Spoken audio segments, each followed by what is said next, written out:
Hey, it's Tucker Carlson.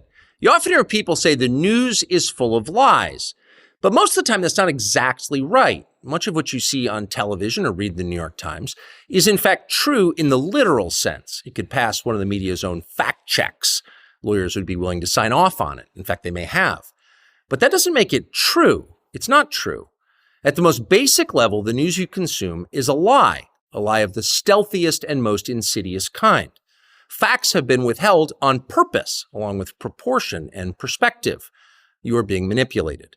How does that work? Let's see.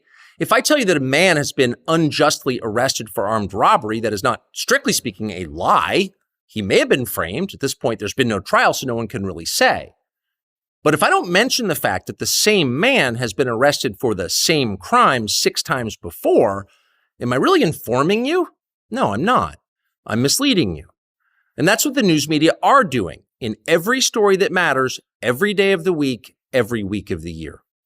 What's it like to work in a system like that? After more than 30 years in the middle of it, we could tell you stories. The best you can hope for in the news business at this point is the freedom to tell the fullest truth that you can. But there are always limits. And you know that if you bump up against those limits often enough, you will be fired for it.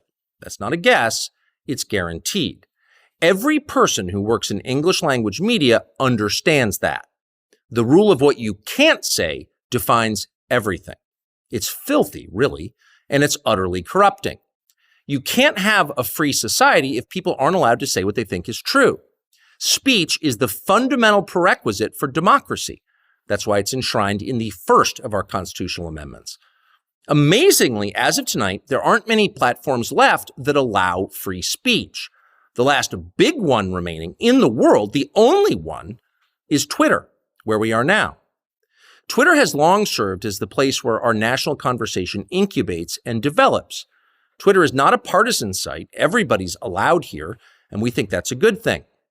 And yet, for the most part, the news that you see analyzed on Twitter comes from media organizations that are themselves thinly disguised propaganda outlets.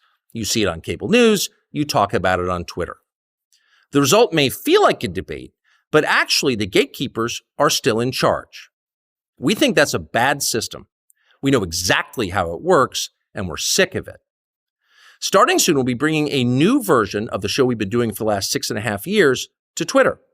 We'll be bringing some other things too, which we'll tell you about. But for now, we're just grateful to be here. Free speech is the main right that you have. Without it, you have no others. See you soon.